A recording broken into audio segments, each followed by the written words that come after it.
ಜಾರಿಗೆ ವಿಳಂಬವಾಗುತ್ತಿರುವ ಹಿನ್ನೆಲೆಯಲ್ಲಿ ರಾಜ್ಯಾದ್ಯಂತ ಮಾದಿಗ ಯುವಜನತೆಯಲ್ಲಿ ತೀವ್ರ ಆಕ್ರೋಶ ವ್ಯಕ್ತವಾಗಿದೆ. ಸರ್ಕಾರದ ನಿರ್ಲಕ್ಷ್ಯ ಮತ್ತು ನಿರಂತರ ವಿಳಂಬದಿಂದ ಮಾದಿಗ ಸಮುದಾಯದ ಸಂವಿಧಾನಬದ್ಧ ಹಕ್ಕುಗಳು ಹಿನ್ನಡೆಯಾಗುತ್ತಿವೆ ಎಂದು ಆರೋಪಿಸಲಾಗಿದೆ. ಪ್ರಸ್ತುತ ಸುಮಾರು 56,342 ಉದ್ಯೋಗಗಳು ಅಪಾಯದಲ್ಲಿದ್ದು, ಇದು ಸಾವಿರಾರು ಯುವಕರ ಭವಿಷ್ಯವನ್ನು ಸಂಕಷ್ಟಕ್ಕೆ ತಳ್ಳುತ್ತಿದೆ. ಸುಪ್ರೀಂ ಕೋರ್ಟ್ ಆದೇಶವಿದ್ದರೂ ರಾಜ್ಯ ಸರ್ಕಾರ ಇನ್ನೂ ರಾಜ್ಯಪತ್ರ ಹೊರಡಿಸದಿರುವುದು ಪ್ರಶ್ನಾರ್ಹವಾಗಿದೆ. ತಕ್ಷಣ ಕ್ರಮ ಕೈಗೊಳ್ಳದಿದ್ದರೆ ರಾಜ್ಯಾದ್ಯಂತ ಧರಣಿ, ರಸ್ತೆ ತಡೆ ಸೇರಿದಂತೆ ಉಗ್ರ ಹೋರಾಟ ನಡೆಸುವುದಾಗಿ ಎಚ್ಚರಿಕೆ ನೀಡಲಾಗಿದೆ. ಜೈ ಭೀಮ್, ಜೈ ಮಾದಿಗ.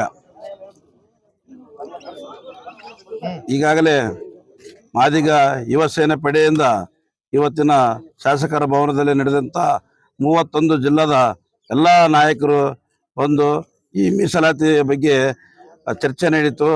27ನೇ ತಾರೀಕು ಗಡುವು ಕೊಟ್ಟಂಥ ಸನ್ಮಾನ್ಯ ಗೌರವಾನ್ವಿತ ಮುಖ್ಯಮಂತ್ರಿಗಳಂತ ಸಿದ್ದರಾಮಯ್ಯನವರಾಗಿರ್ಬೋದು ಹಾಗೂ ಮತ್ತು DK ಶಿವಕುಮಾರ್ ಉಪಮುಖ್ಯಮಂತ್ರಿ ಆಗಿರ್ಬೋದು.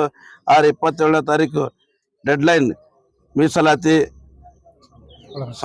ಒಳ ಮೀಸಲಾತಿಯನ್ನು ಸಂಪೂರ್ಣವಾಗಿ ಮಾದಿಗರಿಗೆ ನ್ಯಾಯ ಕೊಡುತ್ತೇನೆ ಅಂತೇಳಿ ಈ ಸಂದರ್ಭದಲ್ಲಿ ಮೊನ್ನೆ 12ನೇ ತಾರೀಕು 3ನೇ ತಿಂಗಳ 2026ರಂದು ಫ್ರೀಡಂ ಪಾರ್ಕ್ನಲ್ಲಿ ಹೇಳಿದ್ದಾರೆ. ಒಂದು ವೇಳೆ 27ನೇ ತಾರೀಕು ಕೊಡದೇ ಇದ್ದಲ್ಲಿ ನಮ್ಮ ಮಾದಿಗ ಯುವ ಸೇನೆ ಪಡೆ ತುಮಕೂರದಿಂದ ಬೆಂಗಳೂರಿಗೆ ರಸ್ತೆ ತಡೆ ಮತ್ತು ವಿಧಾನಸಭೆ ಮುತ್ತಿಗೆ ಕಾರ್ಯಕ್ರಮ ಆಗ್ತವೆ ಅಂತೇಳಿ ಈ ಸಂದರ್ಭದಲ್ಲಿ ಮಾಧ್ಯಮ ಮೂಲಕ ಹೇಳಲಾಗಿದೆ. ಭೀಮಾಶಂಕರ್ ಬೆಲ್ಲವ್, ಕರ್ನಾಟಕ ಮಾದಿಗ ಸಂಘದ ಕಲ್ಯಾಣ ಕರ್ನಾಟಕ ಅಧ್ಯಕ್ಷರು. ಕರ್ನಾಟಕ ರಾಜ್ಯಾದ್ಯಂತ ವಿವಿಧ ಜಿಲ್ಲೆಯಿಂದ ಮಾದಿಗ ಸಮುದಾಯದ ಯುವಜನತೆ ಸಭೆ ಸೇರಲಾಗಿತ್ತು ಶಾಸಕರ ಭವನದಲ್ಲಿ. ಈ ಸಭೆಯಲ್ಲಿ ಬಹಳ ಪ್ರಮುಖವಾಗಿ ಚರ್ಚೆ ಆಗಿರ್ತಕ್ಕಂಥದ್ದು ಒಳ ಮೀಸಲಾತಿ ವರ್ಗೀಕರಣ.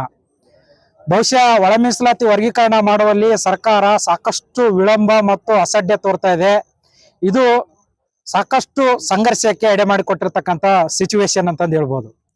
ಬಹುಶಃ ಈಗಾಗಲೇ ಒಳ ಮೀಸಲಾತಿ ಜಾರಿ ಮಾಡಿದ್ದೇವೆ ಅಂತಂದೇಳಿ ಮತ್ತು ಅದ್ರ ಕಾಯ್ದೆ ಮಾಡಿ ರಾಜ್ಯಪಾಲರಿಂದ ಅಂಕಿತ ಪಡೆದು ನಂತರದಲ್ಲಿ ಈಗ ಮೊನ್ನೆ ಕೋರ್ಟ್ ಸ್ಟೇ ಕೊಟ್ಟಿದೆ ಅಂತಂದು ಒಂದು ಕಾರಣ ಇಟ್ಕೊಂಡು ಅದನ್ನು ಸಮರ್ಥವಾಗಿ ನ್ಯಾಯಾಲಯದಲ್ಲಿ ವಾದ ಮಾಡ್ದೇನೆ ಸರ್ಕಾರ ಅಸಡ್ಡೆ ತೋರಿದ ಪರಿಣಾಮವಾಗಿ ಇವತ್ತು 15% ಮೀಸಲಾತಿಗೆ ಮಾತ್ರ ನಾವು ಮೀಸಲಾತಿ ಕೊಡ್ತೀವಿ, ಆದ್ರೆ ಒಳ ಮೀಸಲಾತಿ ಕೊಡೋದಿಲ್ಲ ಅಂತಂದೇಳಿ ಕ್ಯಾಬಿನೆಟ್ ಅಲ್ಲಿ ತೀರ್ಮಾನ ತಗೊಂಡಿದ್ದಾರೆ. ಇದು ಅತ್ಯಂತ ಅವೈಜ್ಞಾನಿಕ ಮತ್ತು ಸಾಮಾಜಿಕ ನ್ಯಾಯದ ವಿರೋಧಿಯಾಗಿರ್ತಕ್ಕಂಥ ನಿಲುವು. ಬಹುಶಃ ಈಗಾಗಲೇ ಒಳ ಮೀಸಲಾತಿ ಕೊಟ್ಟು ಕೂಡ ನಾವು ಈಗಿರ್ತಕ್ಕಂಥ 15ರಲ್ಲಿ ಮೀಸಲಾತಿ ಒಳ ಮೀಸಲಾತಿ ಕೊಡೋದಿಲ್ಲ ಅಂತಂದು ಹೇಳ್ತಾ ಇರೋದು ಬಹಳಷ್ಟು ದ್ವಂದ್ವ ಕಾರಣ ಆಗಿದೆ. ಒಳ ಮೀಸಲಾತಿ ಹೋರಾಟಗಾರರ ಪ್ರಮುಖ ಆಗ್ರಹ ಏನಂತಂದ್ರೆ ಈಗಿರ್ತಕ್ಕಂಥ 15% ಮೀಸಲಾತಿಯಲ್ಲಿ ಒಳ ಮೀಸಲಾತಿ ವರ್ಗೀಕರಣ ಜಾರಿ ಮಾಡ್ರಿ, ಜೊತೆಗೆ ಹುದ್ದೆಗಳಲ್ಲೂ ಕೂಡ ಒಳ ಮೀಸಲಾತಿ ವರ್ಗೀಕರಣ ಜಾರಿ ಮಾಡ್ರಿ. ಈಗಿರ್ತಕ್ಕಂಥ ನಾಗಮೋಹನ್ ದಾಸ್ ಅವರ ದತ್ತಾಂಶಗಳನ್ನೇ ಬಳಸಿಕೊಂಡು ನೀವು ಒಳ ಮೀಸಲಾತಿಯನ್ನ ಜಾರಿ ಮಾಡಿ ಹಲವು ಸಮುದಾಯಗಳಿಗೆ ಸಿಗಬೇಕಾದ ಅವರವರ ಪಾಲಿನ ಹಕ್ಕು ಅವಕಾಶಗಳನ್ನ ಒದಗಿಸಿಕೊಡ್ಬೇಕಾಗಿರ್ತಕ್ಕಂಥ ಜವಾಬ್ದಾರಿ ಸರ್ಕಾರದ ಮೇಲಿದೆ. ಆದ್ರೆ ಸರ್ಕಾರ ಒಳ ಮೀಸಲಾತಿ ಕೊಡೋದು ತಗೊಳ್ಳೋದು ಯಾವ ಏಣಿ ಆಟ ಆಡುತ್ತಾ ಇವತ್ತು ದಲಿತರಲ್ಲಿ ಇರ್ತಕ್ಕಂಥ ಹಲವು ಸಮುದಾಯಗಳು ಬೀದಿಯಲ್ಲಿ ನಿಂತ್ಕೊಂಡು ಸಂಘರ್ಷಕ್ಕೆ ಎಡೆ ಮಾಡಿಕೊಟ್ಟಿದ್ದಾರೆ. ಇದು ಸರ್ಕಾರದ ನಿರ್ಲಕ್ಷ್ಯದಿಂದ ಆಗಿದೆ ಹೊರತು ಯಾವುದೇ ಸಮುದಾಯದ ಹಕ್ಕುಗಳನ್ನ ಇನ್ನೊಂದು ಸಮುದಾಯ ಕಿತ್ಕೊಳ್ತಾ ಇಲ್ಲ, ಇನ್ನೊಂದು ಸಮುದಾಯದ ಹಕ್ಕುಗಳನ್ನ ಇನ್ನೊಂದು ಸಮುದಾಯ ಕೇಳ್ತಾ ಇಲ್ಲ. ಇಲ್ಲಿ ಕೇಳ್ತಾ ಇರೋದು ಸಾಮಾಜಿಕ ನ್ಯಾಯ, ಸರ್ವರಿಗೂ ಸಮಪಾಲು, ಸರ್ವರಿಗೂ ಸಮಬಾಳು. ಅವರವರ ಜನಸಂಖ್ಯೆಗೆ ಅನುಗುಣವಾಗಿ 15% ಮೀಸಲಾತಿ ಏನಿದೆ ಆ ಮೀಸಲಾತಿಯಲ್ಲಿ ಒಳ ಮೀಸಲಾತಿ ಜಾರಿ ಮಾಡ್ರಿ. ಇದು ನಾವ್ ಹೇಳಿದ್ದಲ್ಲ, ಸುಪ್ರೀಂ ಕೋರ್ಟ್ ಹೇಳಿದೆ. ಸುಪ್ರೀಂ ಕೋರ್ಟ್ 7 ವರ್ಷಗಳು ಕಳೆದರೂ ಕೂಡ ಇಲ್ಲಿರ್ತಕ್ಕಂಥ ಸರ್ಕಾರ ಅದನ್ನ ಮಾಡುವಲ್ಲಿ ಯಾರೋ ಕಾಣದ ಕೈಗಳಿಗೆ ಷಡ್ಯಂತ್ರಕ್ಕೆ ಬಲಿಯಾಗಿ ಅವರಿಗೆ ಭಯಬಿದ್ದು ಸಾಮಾಜಿಕ ನ್ಯಾಯ ಕೊಡುವಲ್ಲಿ ಬಹಳಷ್ಟು ವಿಳಂಬ ಮಾಡ್ತಾ ಇದೆ. ಇದು ಹೀಗೆ ಮುಂದುವರೆದ್ರೆ ನಾಳೆ 27ರಂದು ನಡೀತಕ್ಕಂಥ ಕ್ಯಾಬಿನೆಟ್ ಅಲ್ಲಿ ಏನಾದ್ರೂ ಒಳ ಮೀಸಲಾತಿ ಜಾರಿ ವಿಚಾರ ಚರ್ಚೆ ಆಗಿ ಅಂತಿಮ ತೀರ್ಮಾನಕ್ಕೆ ಬರೆದು ಹೋದ್ರೆ ಇಡೀ ರಾಜ್ಯಾದ್ಯಂತ ಈ ಸರ್ಕಾರದ ವಿರುದ್ಧ ಬಹಳಷ್ಟು ದಂಗೆಗಳು ಎದ್ದೇಳ್ತಾವೆ. ಯಾಕಂದ್ರೆ ಯಾರು ಕೂಡ ಸುಮ್ಮನೆ ಇರೋದಿಲ್ಲ. 30 ವರ್ಷದ ಹೋರಾಟದ ಫಲವಾಗಿ ಸುಪ್ರೀಂ ಕೋರ್ಟ್ ಆದೇಶ ಕೊಟ್ಟಿದೆ ಒಳ ಮೀಸಲಾತಿ ಕೊಡಂತ.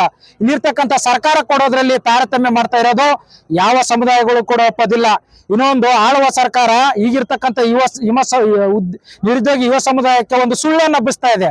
ಒಳ ಮೀಸಲಾತಿ ಇರೋ ಕಾರಣಕ್ಕಾಗಿ ನಾವು ಉದ್ಯೋಗ ತುಂಬ್ತಾ ಇಲ್ಲ ಅಂತ ಅನ್ನೋದು ಅದು ನಿಜವಾಗ್ಲೂ ಹೇಳ್ಬೇಕಂದ್ರೆ ಅದು ಸುಳ್ಳು ಸರ್ಕಾರ. ಯಾಕಂದ್ರೆ ಸಣ್ಣ ಸಣ್ಣ ಎಡವಟ್ಟುಗಳನ್ನ ಮಾಡಿ ಕೋರ್ಟ್ಗಳಲ್ಲಿ ಕೂಡ ಎಲ್ಲಿ ಕೂಡ ನಿಲ್ದಂತೆ ಒಳ ಮೀಸಲಾತಿಯನ್ನು ವರ್ಗೀಕರಣ ತರಾತುರಿಯಲ್ಲಿ ಮಾಡಿ ನಮ್ಮ ಎಲ್ಲಾ ಒಳ ಮೀಸಲಾತಿಯನ್ನ ದ್ವಂದ್ವ ಮೂಡಿಸಿ ಇವತ್ತು ಗೊಂದಲ ಮಾಡಿ ಉದ್ಯೋಗಗಳನ್ನ ಕರೆಯದೆ ನಿರುದ್ಯೋಗಿಗಳಿಗೆ ವಂಚಿಸ್ತಾ ಇರತಕ್ಕಂಥದ್ದು ಸರ್ಕಾರ. ಯಾವುದೇ ಸಮುದಾಯ ಅಲ್ಲ, ಯಾವುದೇ ಒಂದು ಸಮುದಾಯದ ಮೇಲೆ ಅದನ್ನ ಎತ್ಕಡ್ತಕ್ಕಂಥ ಕೆಲಸವನ್ನ ಸರ್ಕಾರ ಮಾಡಬಾರ್ದು ಅಂತಂದೇಳಿ ನಮ್ಮ ಆಗ್ರಹ ಮಾಡ್ತಾ ಇದೀವಿ.